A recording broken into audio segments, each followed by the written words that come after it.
Assalamualaikum warahmatullahi wabarakatuh. Salam sejahtera untuk kita semua. Selamat datang di ruang dengar yang akan menemani Anda, di mana suara menjadi jembatan menuju kisah-kisah penuh misteri. Di balik keheningan, ada cerita yang tak pernah usai. Kisah nyata, legenda yang masih hidup dan pengalaman yang sulit dijelaskan dengan logika. Dengarkan baik-baik, karena setiap suara, setiap bisikan, bisa jadi bukan sekadar imajinasi. Inilah Radio Malam, tempat kisah nyata dan urban legend bersatu, hadir untuk Anda. Malam di Desa Wonosari terasa tenang. Angin semilir membawa aroma padi dari sawah. Di teras rumah besar bercat putih, Pak Haji Sabrawi sedang meneguk teh hangat. Lelaki paruh baya itu dikenal sebagai pengusaha sukses dan dermawan. Hatinya tenang, pikirannya lapang, sampai suara mesin motor berhenti tepat di depan pagar. Tok, tok, tok. Ada ketukan kecil, bukan di pintu tapi di pagar kayu. Pak Haji mengerutkan dahi. Siapa datang malam begini? Dia berdiri melangkah ke arah pagar. Dengan santawara siapan ulsiam. Hanya sebuah bungkusan kain goni kecil dengan tali bambu yang diikat rapat. Ada seikat batang bambu kecil di dalamnya, masing-masing halus seperti dipotong rapi. Assalamualaikum, panggil Pak Haji ke gelap malam. Tak ada jawaban. Angin malah terasa lebih dingin. Pak Haji memanggil istrinya. Mah, sini sebentar. Bu Nyai Sumarni datang membawa senter kecil. Ada apa, Pak? Ini ada paket aneh. Dikeliarkan di pagar. Bu Nyai menyorotkan cahaya. Astagfirullah. Apa ini, Pak? Siapa yang kirim? Entahlah. Tapi orangnya nggak nunggu. Bu Nyai memeluk lengannya sendiri.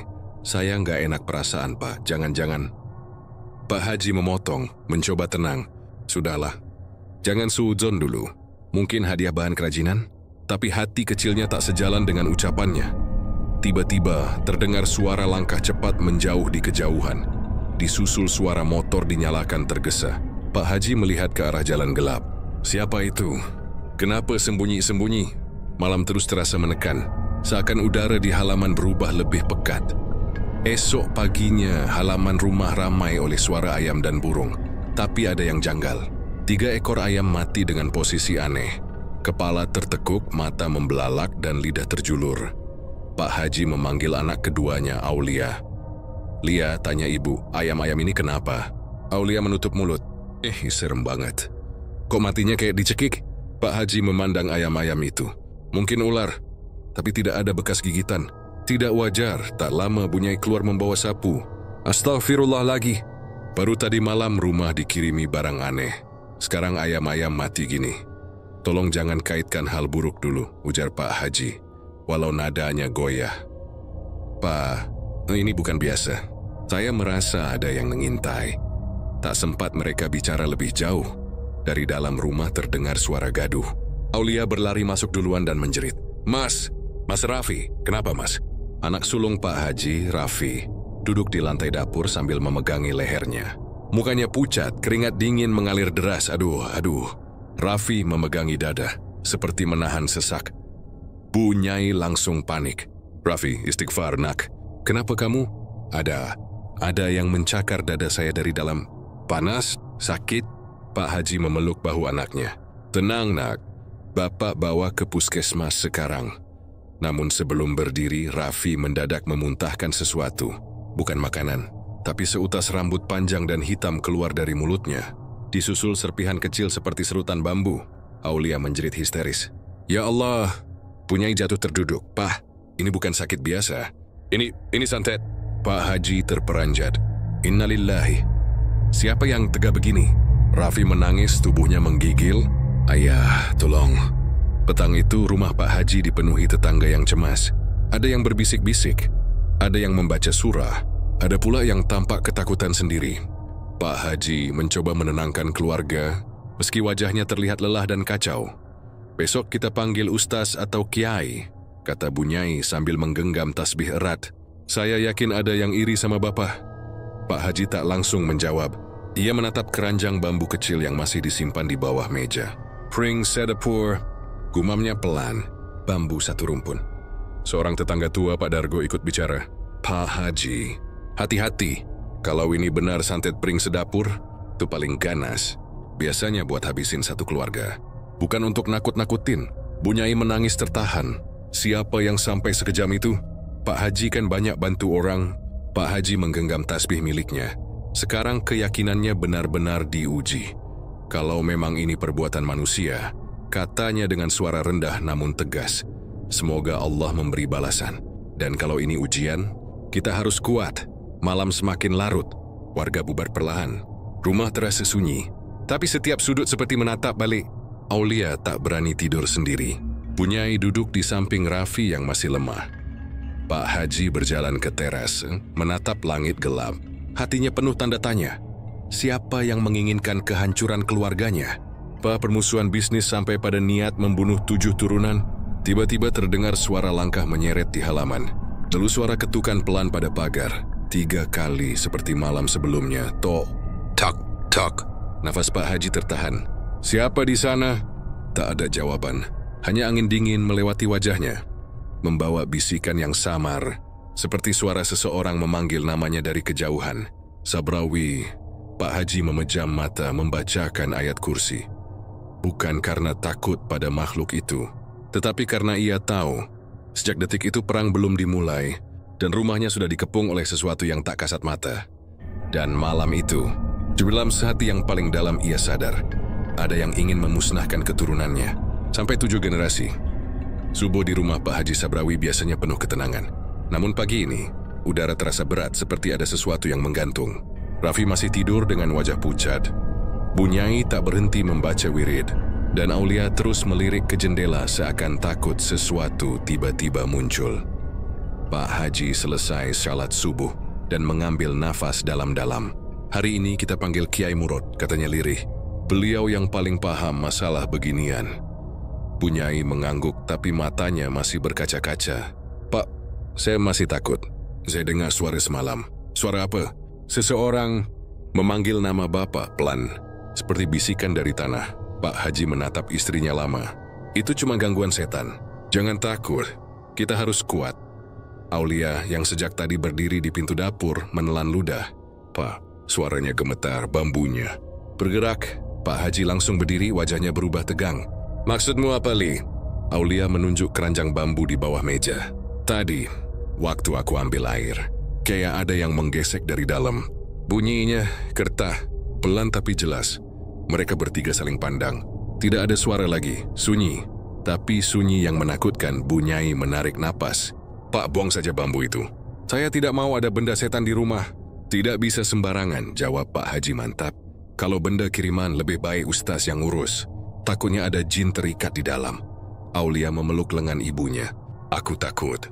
Pak Haji menggenggam tasbih mencoba tenang. Sabar ya, Allah bersama kita. Menjelang siang, Kiai Murad datang bersama 2 santri. Wajahnya tenang, namun sorot matanya tajam seperti menembus sesuatu yang tak terlihat. Assalamualaikum, ucapnya pelan namun tegas. Waalaikumsalam. Pak Haji menyambut hormat. Terima kasih sudah datang, Kiai. Kami sangat butuh bantuan. Kiai Murad melihat sekeliling. Rumah ini sudah ditempeli sesuatu. Auranya gelap. Bunyai menggigil. Benarkah, Kiai? Betul ini santet pring sedapur. Kiai Murad menatap keranjang bambu di bawah meja. Kalian belum sentuh atau buka, kan? Tidak, jawab Pak Haji. Bagus, kalau kalian buka, mungkin tadi malam bukan hanya ayam yang mati. Aulia langsung menutup mulutnya, takut. Kiai Murad mendekat. Santrinya meletakkan botol kecil berisi air doa dan beberapa serai serta garam. Kiai Murad membaca doa panjang, kemudian menatap Pak Haji dengan serius. Yang mengirim ini bukan orang sembarangan. Ini ilmu tua, santet pring sedapur. Dibuat untuk musnahkan keturunan. Sampai 7 generasi, Aulia meremas tangan ibunya. Kenapa keluarga kita? Pak Haji menghela napas berat. Persaingan dagang. Adi, seseorang Hong tidak suka aku berkembang. Dia pengusaha kaya dari kota sebelah. Kiai Murad mengangguk pelan. Orang serakah kalau dengki bisa lebih kejam daripada iblis. Kau benar, Pak Haji, ini bukan hanya iri. Niat menghabisi. Bunyai menahan tangis. Anak saya hampir mati, Kiai. Rambut keluar dari mulutnya. Kiai Murad menatapnya iba. Saya akan bantu. Tapi kalian harus siap. Ini tidak selesai 1 hari. Penyerang pasti mengawasi. Santet ini bukan hanya benda, tapi makhluk. Dan makhluk itu sudah masuk pagar rumah kalian. Aulia mendadak meringis ketakutan. "Kiai, semalam aku dengar suara langkah di halaman. Seperti ada yang jalan pelan. Saya juga dengar ketukan," tambah Pak Haji. 3 kali Kiai Murad duduk bersila, memejam mata, mulutnya membaca ayat perlahan. Saat membuka mata, wajahnya sedikit tegang. Ada satu sosok di luar. Dia tinggi, hitam, tidak punya wajah. Dia berdiri di dekat pohon mangga. Itu penunggu bambu ini, napas Bunyai tercekat. "Apa dia masuk?" "Belum," jawab Kiai. "Tapi dia menunggu pintu lemah. Menunggu rasa takut kalian membuka jalan." Seketika rumah terasa lebih dingin. Kiai mengeluarkan kain putih, membungkus keranjang bambu dengan hati-hati, lalu mengetuknya 3 kali dengan tongkat kayu kecil. "Bismillahirrahmanirrahim. Kalau kau datang karena kiriman manusia, maka dengan nama Allah aku patahkan jalannya." Suara lirih terdengar dari dalam keranjang, seperti desis atau erangan halus Aulia menutup telinganya. "Kiai!" Kiai terus membaca ayat. Santri menaburkan garam dan serai di sudut rumah. Aroma khas langsung memenuhi ruangan. Rafi yang baru terbangun memegangi dadanya. "Ayah," suaranya pelan serak. "Aku mimpi buruk. Ada bambu tumbuh di dada aku, banyak, kayak menusuk dari dalam." Pak Haji menenangkan anaknya. "Sudah nak, ini ujian." Rafi bernafas berat. "Ayah, ada laki-laki berwajah hitam di mimpi itu." Dia bilang, "Baru permulaan." Semua terdiam. Kiai Murad menghela napas panjang. "Pak Haji, ini baru gelombang pertama. Malam nanti, gangguannya akan lebih kuat. Kalian jangan pernah sendirian. Jangan berhenti zikir." Pak Haji mengangguk mantap. "Insya Allah Kiai, saya tidak akan mundur." Kiai memandangnya dalam-dalam. "Orang ini tak hanya ingin hartamu, dia ingin memutuskan garis keturunanmu yang akan diserang. Bukan hanya anakmu, tapi cucu, cicit." Pak Haji mengepalkan tangan. "Demi Allah, saya akan lawan." Kiai berdiri menggulung jubahnya. "Bersiaplah, ini perang panjang, bukan dengan manusia saja, tapi dengan yang tidak terlihat." Sebelum pergi, ia memberi pesan terakhir. "Kalau nanti kalian dengar ketukan lagi, jangan buka. Dan kalau ada yang memanggil nama, jangan jawab." Aulia menelan ludah. Kalau dia menirukan suara kami sendiri, Kiai menatapnya serius. "Maka diamlah, karena yang memanggil itu bukan keluarga kalian." Rumah mendadak sunyi. Pak Haji memandang istrinya dan anak-anaknya, lalu menunduk. Dalam hatinya doa mengalir. Tapi bersama doa ada amarah yang mulai tumbuh. Siapapun yang mengirim santet ini, nanti dia harus bertanggung jawab. Dan jauh di luar pagar, sebatang bayangan bergerak pelan. Seperti tubuh tinggi tanpa wajah berdiri menunggu, membisu, mengawasi, menunggu malam kembali datang. Sore perlahan berubah senja. Cahaya jingga memantul di genting-genting rumah desa.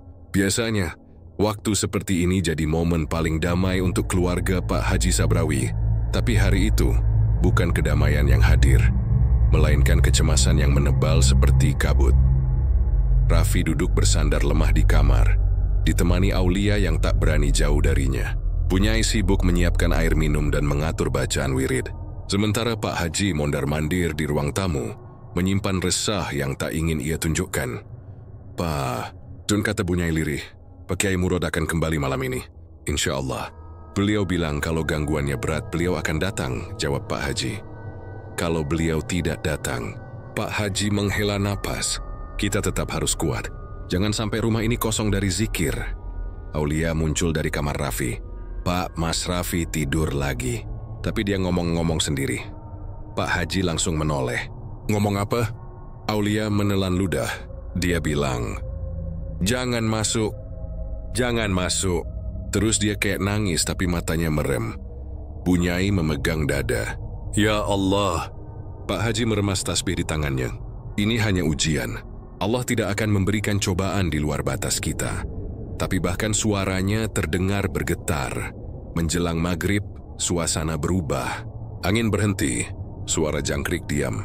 Seolah seluruh alam menahan napas. Hawa dingin merayap dari lantai ke dinding. Lampu rumah tiba-tiba berkedip, lalu padam sekejap sebelum menyala lagi. Aulia terlonjak. "Pak, lampunya!" "Tenang." Pak Haji mengangkat tangan.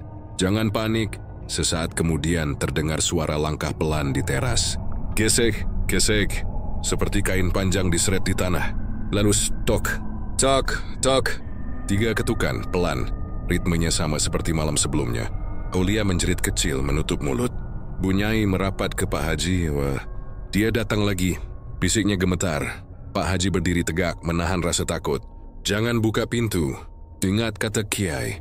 Tapi lalu terdengar suara seseorang. Suara yang sangat mereka kenal, Pak Haji. Buka pintunya. Ini saya, Pak Lurah. Suara itu terdengar persis seperti Pak Lurah di desa mereka. Lembut, sopan, dan santun.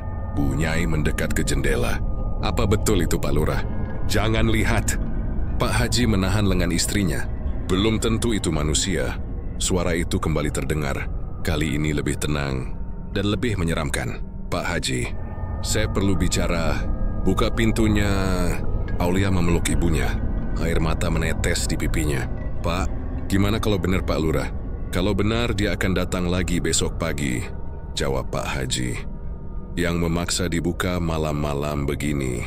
Bukan tamu baik. Tiba-tiba suara berubah. Bukan lagi suara Pak Lurah, tapi suara Raffi.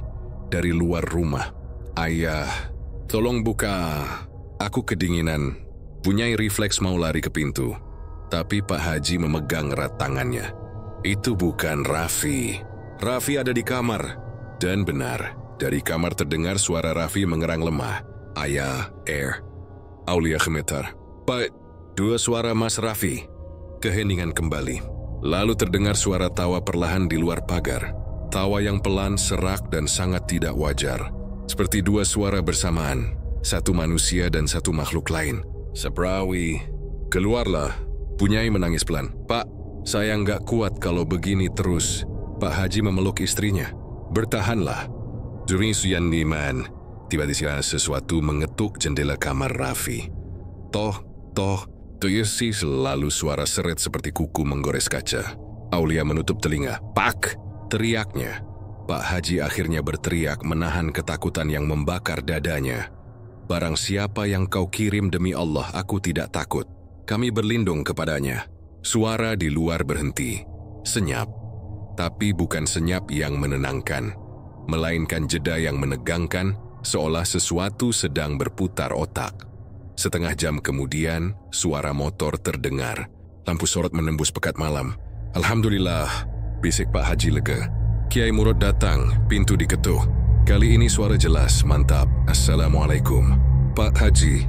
Pak Haji membuka pintu cepat. Wajah Kiai terlihat serius. Gangguannya sudah mulai ya? Sudah, Kiai. Tadi ada yang ketok, tiru suara Pak Lurah, lalu suara anak saya. Kiai mengangguk. Santet ini menggunakan jin perebut wujud. Dia suka meniru suara. Kalau kalian sampai menjawab, pintu rumah ini akan terbuka untuk mereka. Astaghfirullah. Bunyai berbisik. Kiai duduk dan mulai membaca ayat kursi keras-keras. Rumah bergetar halus seperti ada sesuatu yang terusik.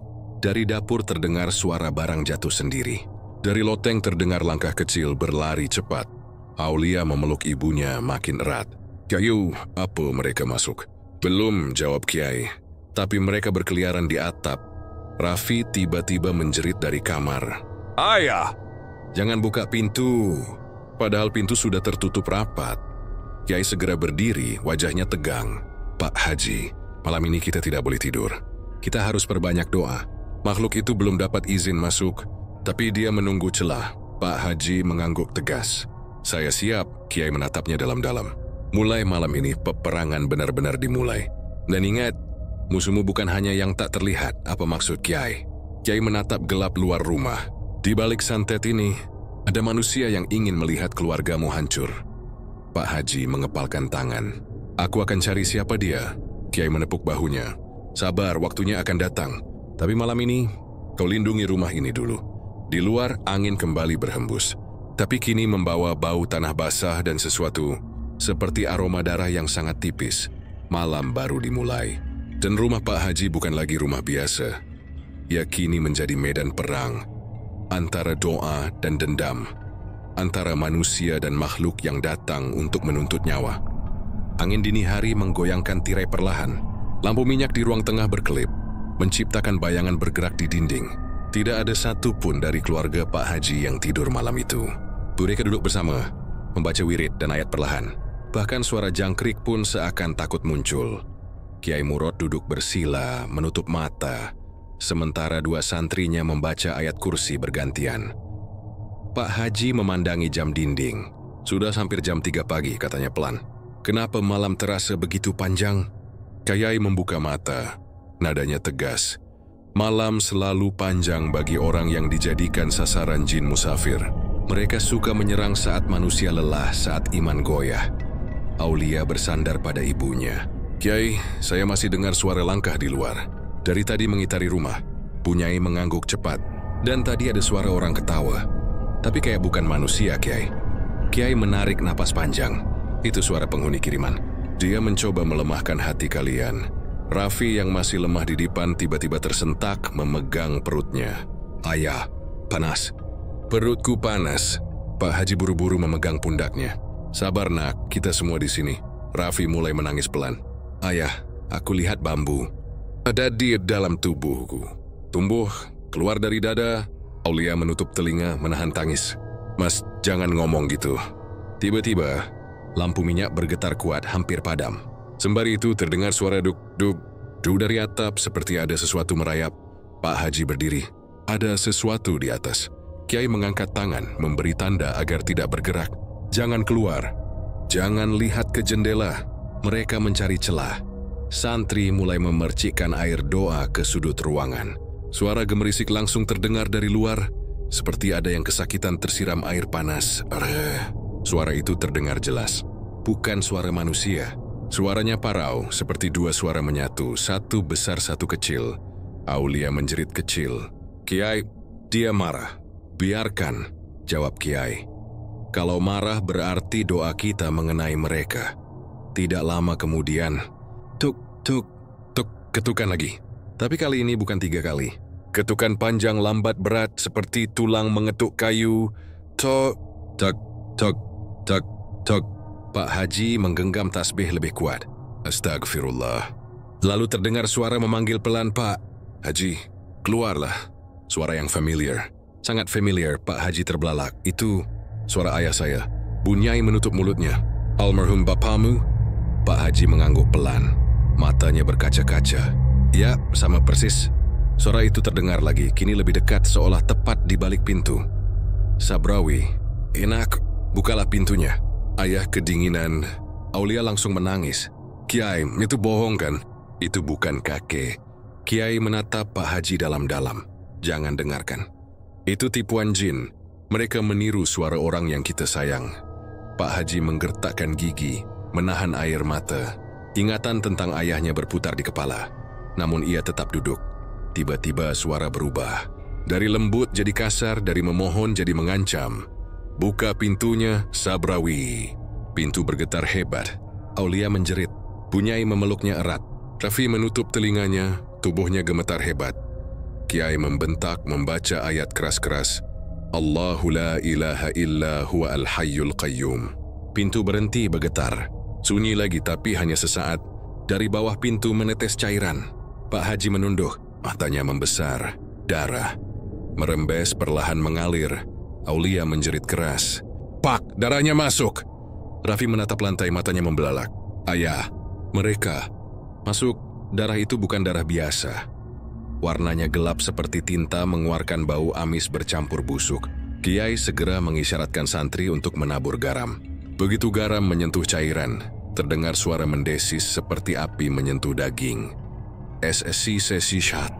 Suara jeritan mengerikan terdengar dari luar, panjang dan memekakkan telinga. Raffi menutup telinga keras-keras. Ayah, tolong aku. Suara itu masuk kepalaku.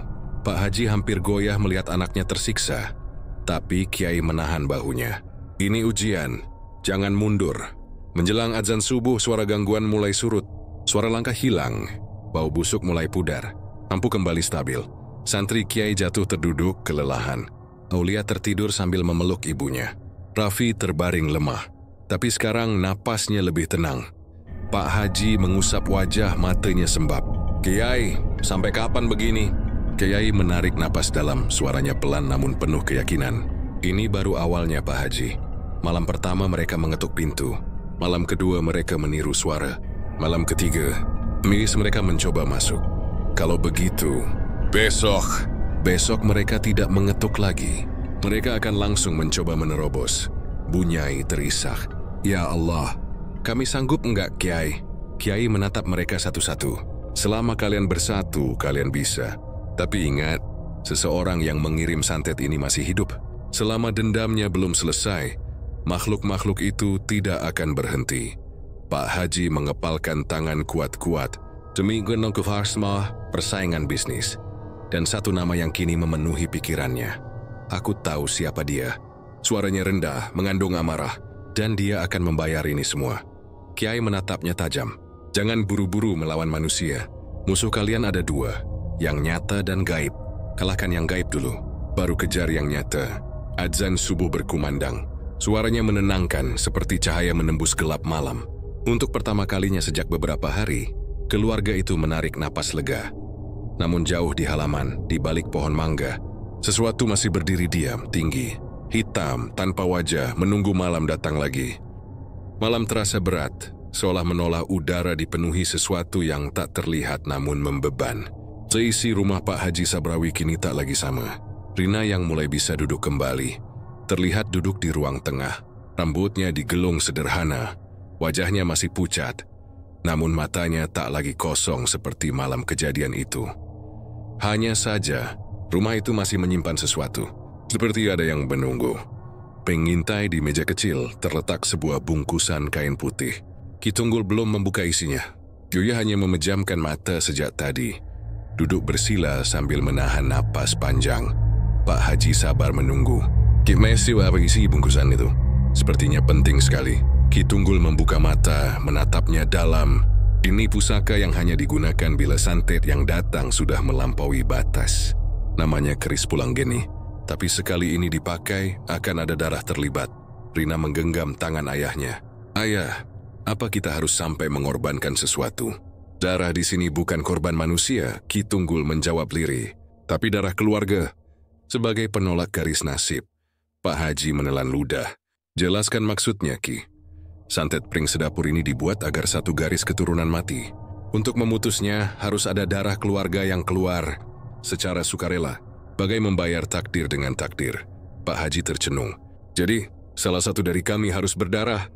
Bukan terluka besar, hanya setetes, tapi dari orang yang paling kuat ikatannya dengan keluarga ini. Semua mata menoleh ke Rina. Gadis itu menunduk.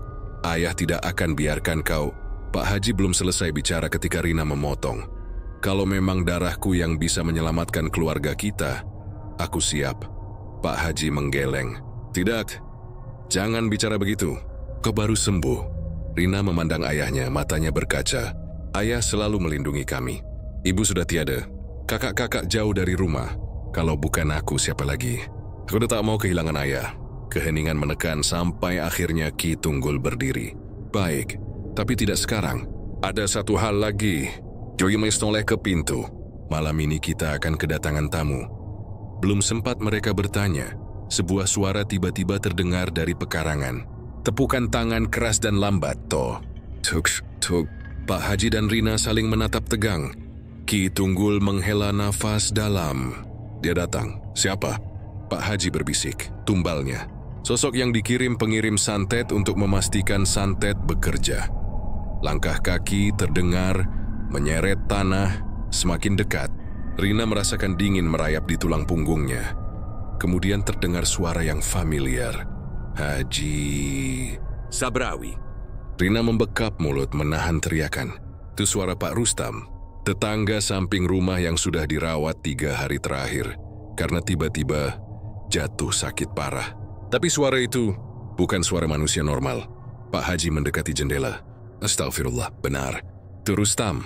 Tubuh lelaki kurus itu berdiri di depan pagar, matanya melotot lebar. Wajahnya hitam kebiruan, lehernya miring. Kau menolak permintaan tuan kami. Suara itu serak seperti tali gesek besi. Pak Haji maju beberapa langkah, tapi Ki Tunggul menahan bahunya. Jangan buka pintu, dia bukan lagi Rustam. Tubuhnya dipakai. Rustam, orang yang menyerupai Rustam bertawa serak. Kau pikir kau bisa menang? Kau pikir bisa selamat? Ki Tunggul berdiri menghadap pintu, tenang namun tegas. Pergilah. Kau berada di wilayah orang beriman. Sosok itu berhenti menoleh lambat, lalu menatap Ki Tunggul dalam-dalam. "Orang tua, kau ikut campur, kau ikut mati. Aku sudah siap mati sejak lama." Ki Tunggul menepuk lantai 3 kali. Doa lirih keluar dari bibirnya. Tiba-tiba sosok Rustam tersentak, tubuhnya berkedut hebat, dan ia jatuh lumpuh di tanah seperti boneka patah tali. Saat itu pula, angin kencang menerpa, seakan ada kekuatan menjerit dari balik gelapnya malam. Rina menangis pelan. Apakah Rustam akan baik-baik saja? Ki Tunggul menarik napas cepat, terlihat letih. Jika Allah mengizinkan, tubuhnya masih manusia, ruh yang dipaksa masuk sudah diusir. Pak Haji menutup wajah. "Ya Allah, sampai begini beratnya fitnah dunia." Suara ayam berkokok padahal belum waktunya. Rina merasa dadanya sesak, tapi ia berdiri. "Ki, kapan aku harus memberikan darah itu?" Ki Tunggul menatapnya. "Saat menjelang tengah malam besok. Dan kau harus kuat. Saat darahmu jatuh, santet itu akan menjerit. Pengirimnya akan merasakan balasan pertama." Pak Haji menoleh cepat. "Balasan? Tak ada doa yang tidak kembali." Ki Tunggul menjawab tegas. "Seseorang telah memulai perang gaib. Dan kini mereka akan merasakan apa artinya mengganggu keluarga yang dilindungi." Rina menelan ludah, lalu bergumam pelan. "Aku tidak takut. Mereka yang seharusnya takut." Ki Tunggul tersenyum tipis namun samar. "Kau lebih kuat dari yang kau kira. Tapi ingat, ini baru permulaan. Jangan percaya ketenangan. Pengirim santet akan bergerak setelah ini." Pak Haji memejamkan mata. Hatinya campur aduk antara takut, marah, dan penuh tekad. "Baiklah. Kalau ini jalan kita hadapi. Tapi satu hal yang pasti, jika membuka mata menatap ke arah pekarangan yang sunyi, aku takkan biarkan anakku terluka sia-sia. Jika mereka menginginkan perang, maka mereka akan mendapatkannya." Malam kembali sunyi, namun hawa yang menggantung tak lagi sekadar ancaman. Kita janji bahwa darah akan berbalas darah, dan niat buruk akan pulang pada pemiliknya. Dan di tempat lain, seorang pria kaya berjas mahal tersentak dari kursinya tanpa sebab. Dadanya mendadak berat seperti tertimpa ribuan batu. Namun ia tersenyum dingin. "Kalau begitu, permainan akan dimulai, Pak Haji Sabrawi." Siang datang dengan hawa aneh. Tidak panas, tidak juga sejuk.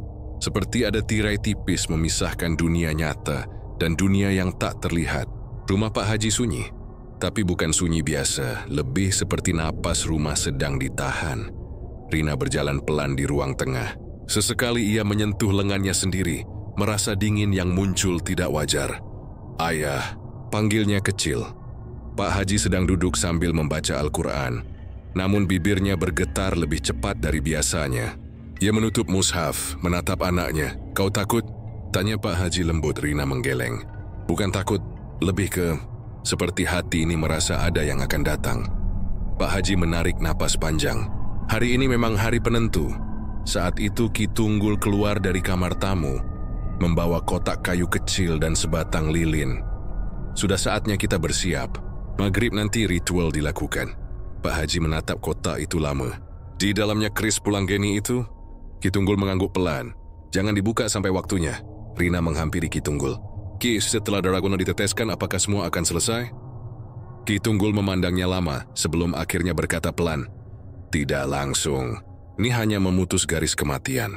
Tapi pengirimnya pasti akan melakukan langkah balasan. Santet pring sedapur bukan ilmu biasa. Ini perang kehendak dan keyakinan." Rina terdiam. Berapa lama sampai mereka benar-benar berhenti? Selama salah satu masih berniat menghancurkan, Pak Haji mengepalkan tangan. "Kalau begitu aku akan melawan sampai akhir."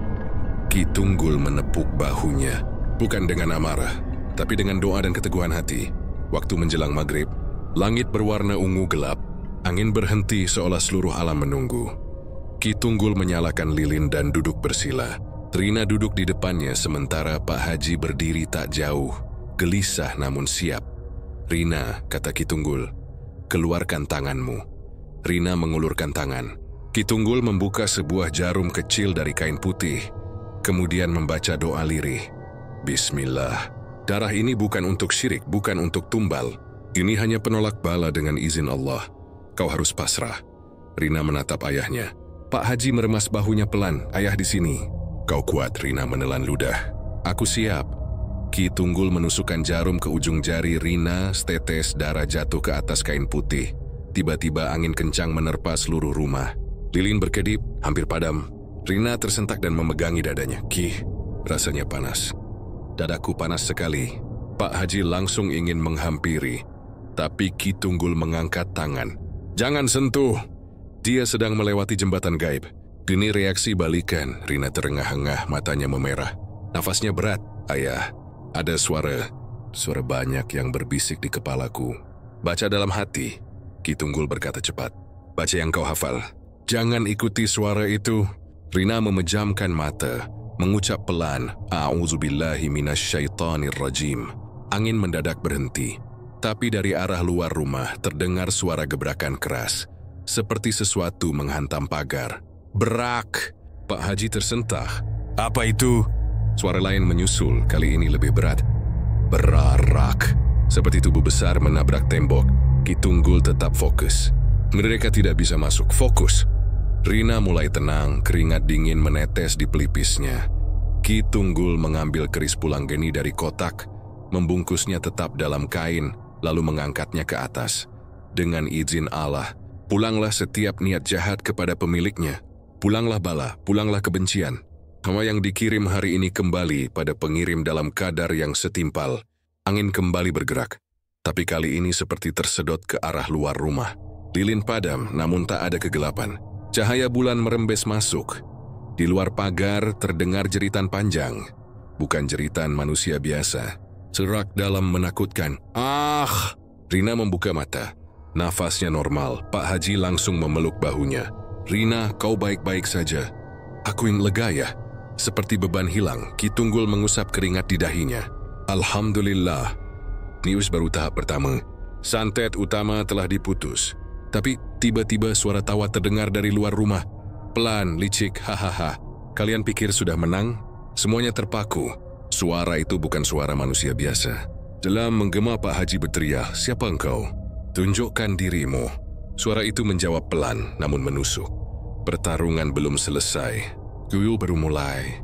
Lalu sunyi, Rina menelan ludah, tubuhnya gemetar lagi. Siapa itu? Ki Tunggul menutup keris kembali. Itu suara penjaga santet, berarti pengirimnya marah. Mereka akan mencoba jalan lain. Pak Haji mengepalkan tangan. Biarkan mereka datang. Su tidak akan mundur. Ki Tunggul menghela napas panjang. Mulai malam ini, kau dan keluargamu bukan lagi hanya objek serangan. Sekarang kau bagian dari perang gaib. Dan musuhmu bukan hanya manusia, tapi setan yang mengikat sumpah pada pembenci kalian. Rina memandang ayahnya. Ayah, apa kita siap? Pak Haji menatap putrinya dengan keyakinan yang tumbuh dari luka, takut, dan cinta yang teruji. Kita tidak akan lari. Kita punya Allah.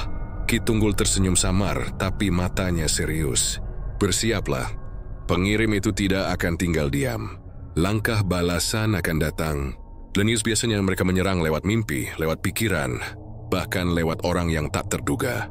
Rina meremas jari ayahnya. Apapun yang terjadi, kita hadapi bersama. Angin kembali berhembus lembut, tenang untuk sesaat. Namun jauh di kota, seorang pria berkacamata tebal tiba-tiba muntah darah di meja kerjanya. Dadanya nyeri hebat. Di belakangnya, bayangan hitam merayap di dinding seperti ular. Ia tersenyum meski tubuhnya gemetar. Bagus. Jadi kau melawan Haji Sabrawi. Permainan ini akan jadi lebih menarik. Dan di rumah kecil itu doa mulai naik ke langit. Sementara di bawah bayang-bayang dunia, perang baru saja benar-benar dimulai. Malam turun perlahan, seolah membawa kabut yang merayap masuk melalui celah-celah pintu dan jendela. Rina duduk di kamarnya, memeluk bantal. Setelah ritual sore itu, seisi rumah terasa berbeda. Sunyi, tapi bukan sunyi damai, melainkan sunyi yang mengintai. Pak Haji mengaji di ruang keluarga. Ki Tunggul duduk di sudut. Matanya terpejam, wajahnya serius seperti sedang mendengar sesuatu yang tak terdengar oleh telinga biasa. Rina membaringkan diri. Semoga semua cepat selesai. Gumamnya, matanya perlahan tertutup, dan dunia berubah. Ia berdiri di tengah sawah luas. Rumput setinggi lutut bergoyang pelan. Angin dingin menusuk kulit. Rina tahu ini bukan tempat nyata. Ini mimpi. Bisiknya. Tiba-tiba suara langkah terdengar dari belakang. Berat, pelan, teratur. Rina membalikkan badan. Sosok ibunya berdiri beberapa meter di depan. Ibu isi yang telah berdiri 5 tahun lalu. Rambutnya panjang terurai, wajahnya tampak sendu, namun pucat tak wajar. Ibu. Suara Rina bergetar, bahagia sekaligus takut. Beneran ibu? Ibunya tersenyum tipis. Iya nak, sini peluk ibu. Rina melangkah maju, matanya berkaca-kaca. Bu, aku kangen. Aku capek.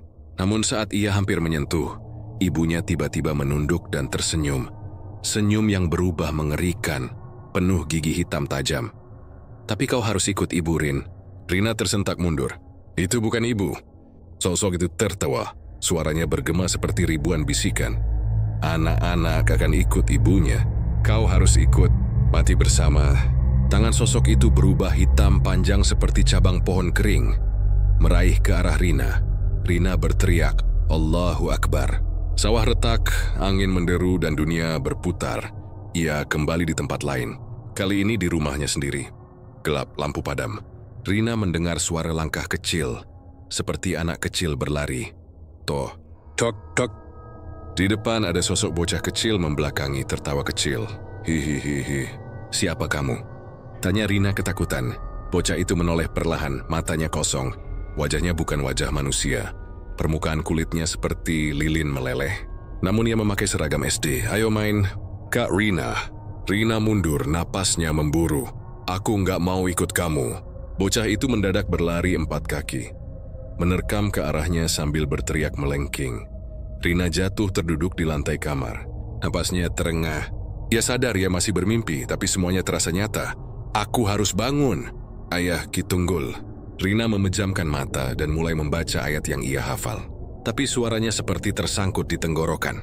Nafasnya berat, dadanya ditekan oleh sesuatu tak terlihat. Lalu sebuah suara halus terdengar di telinganya. Dingin dan tenang, perlawananmu sia-sia. Darahmu sudah kami tandai, kau akan jatuh satu persatu. Rina menjerit. Di ruang keluarga, Pak Haji terlonjak bangun. Rina, ia merasakan dada sesak. Seperti ada sesuatu yang memanggil jiwanya. Ki, ada sesuatu terjadi pada Rina. Ki Tunggul membuka mata tiba-tiba. Tatapannya tajam. Dia sedang diserang dalam mimpi. Jangan sentuh dia dulu. Tapi dia, tunggu. Kalau kita salah masuk, kita bisa terseret. Ki Tunggul memegang tasbihnya, suaranya lantang. Rina, dengar suara ini. Ikuti suara Ki. Dalam mimpinya, Rina melihat cahaya kecil di kejauhan. Suara Ki Tunggul terdengar samar. Baca Rina. Ikuti bacaanmu. Rina mengerahkan seluruh kekuatannya. Bismillahirrahmanirrahim. Lantai retak, bayangan bocah tadi menjerit. La haula wa la quwata illa billah. Sosok-sosok hitam bermunculan, menjerit, mencoba menggapainya. Tapi cahaya semakin besar. Rina memaksa membuka mata. Rina! Napasnya terengah seperti baru muncul ke permukaan air. Pak Haji mendekat, Ki Tunggul masih menggenggam tasbih. Rina, kamu sadar?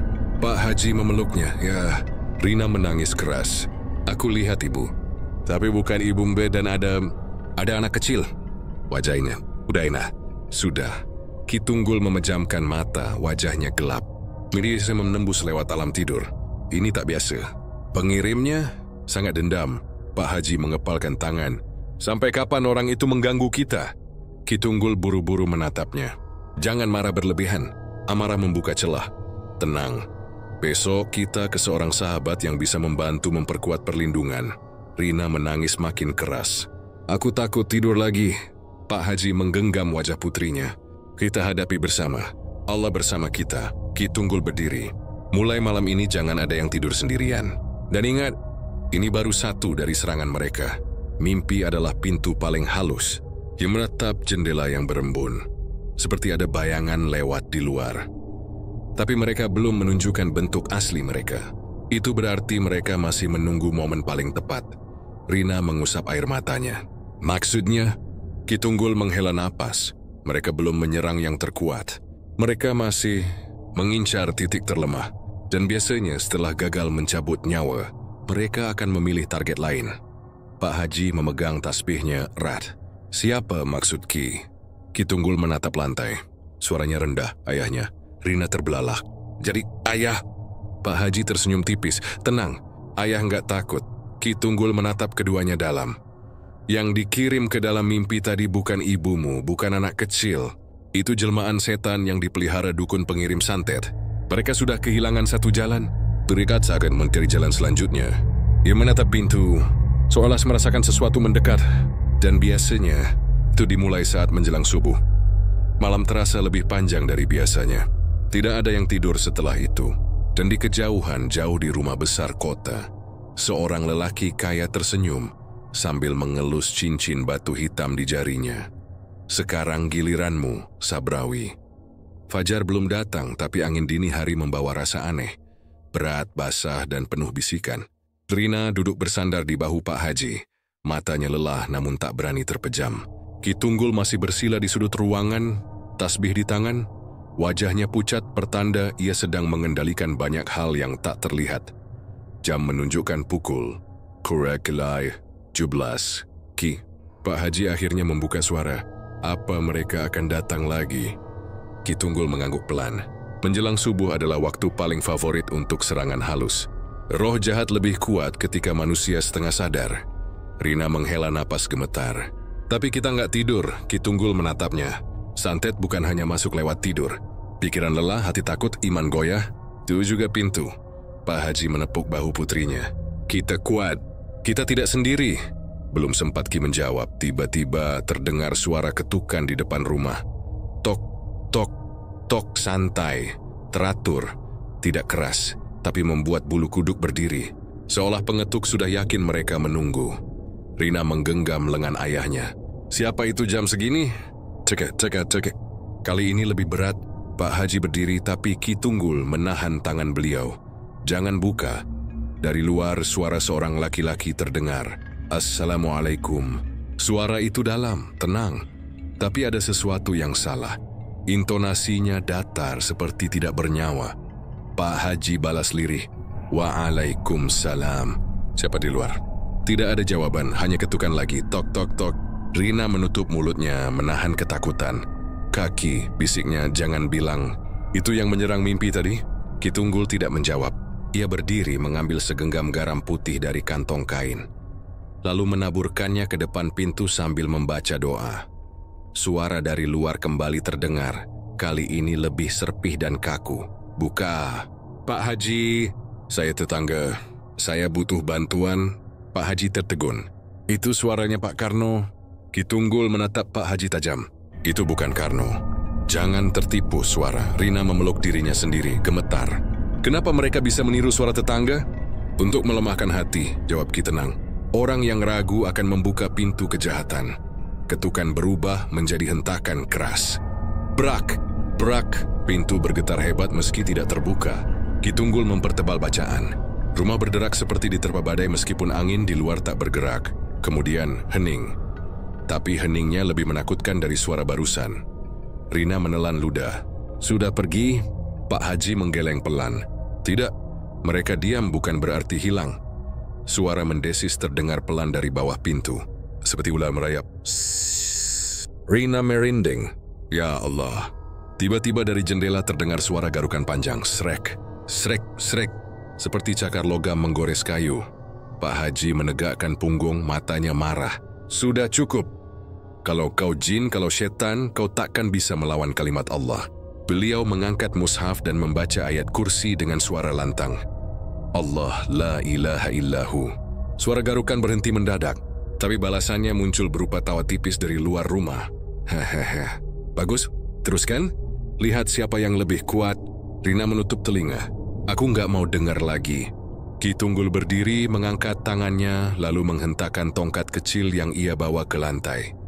Cukup, angin di seluruh ruangan berubah. Udara menjadi hangat, cahaya lampu bergetar, dan suara tawa itu menghilang. Ki terengah, keringat menetes. Untuk saat ini mereka mundur, tapi serangan belum selesai. Pak Haji menghela napas panjang. Berarti mereka menunggu waktu? Ki mengangguk. Malam ini mereka hanya mengetuk pintu hati. Besok bisa jadi pintu tubuh, dan ada hal lain. Ki menatap lantai, wajahnya tegang. Mereka bukan hanya mengincar Rina atau Pak Haji. Mereka tahu rumah ini mulai dilindungi, maka mereka akan mencari celah dari luar. Rina mengangkat wajah. Maksud Ki? Ki Tunggul memandangnya dalam. Pengirim santet akan menyerang orang terdekat kalian di luar rumah. Saudara, teman, atau pekerja di toko Pak Haji.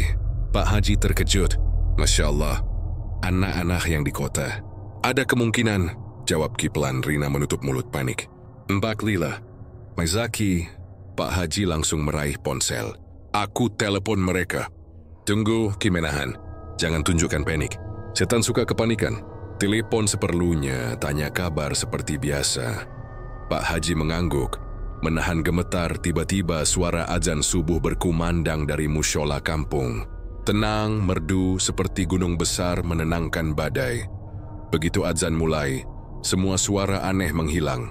Udara menjadi ringan kembali. Rina menangis pelan. Kita selamat, ya. Kitunggul duduk kembali, napasnya dalam. Untuk malam ini. Tapi perang baru bergeser, bukan selesai. Pak Haji merangkul bahu putrinya. Kita kuat, kita tidak sendiri. Namun dalam hati Pak Haji tahu, musuh mereka bukan hanya manusia tamak, tetapi kekuatan gelap yang diberi makanan dari kebencian dan iri. Dan di kota, pria kaya itu bangun dari tidurnya. Ada bekas luka seperti terbakar di lengannya. Dia memandangnya tanpa kaget, justru tersenyum sinis. Jadi kalian bertahan, bagus. Akan lebih menarik ketika kalian hancur. Ia membuka kotak batu hitam, mengusap benda hijau kecil di dalamnya. Seperti serpihan bambu, namun bersinar gelap. Pring sedapur belum selesai bekerja.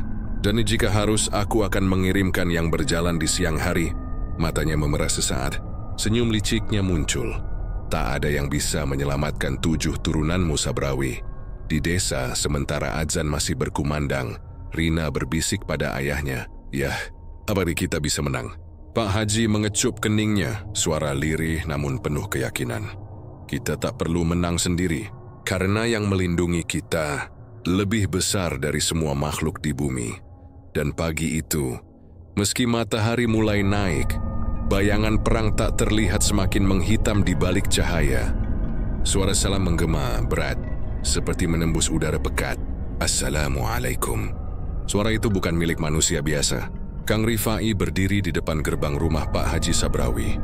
Matanya tajam, wajahnya basah oleh keringat meski udara dingin. Di belakangnya 2 santri membawa kendi tanah liat berisi air doa dan segenggam tanah dari pesantren tua. Pak Haji menyambut dengan wajah letih. Waalaikumsalam. Kang Rifai, kami sudah siap. Apa? Belum mau malas ini yang terakhir. Insya Allah, jawab Rifai pelan. Tapi ini malam penentuan. Santet Pring sedapur tidak akan keluar dengan damai. Mereka akan mempertahankan tempatnya. Bu Haji memegang tasbih dengan tangan gemetar. Apa kita bisa selamat semua? Rifai menatapnya tenang. Kalau Allah mengizinkan. Tepat tengah malam ritual dimulai. Di atas kursi, surat Yasin dan shalawat bergema. Lampu padam sendiri.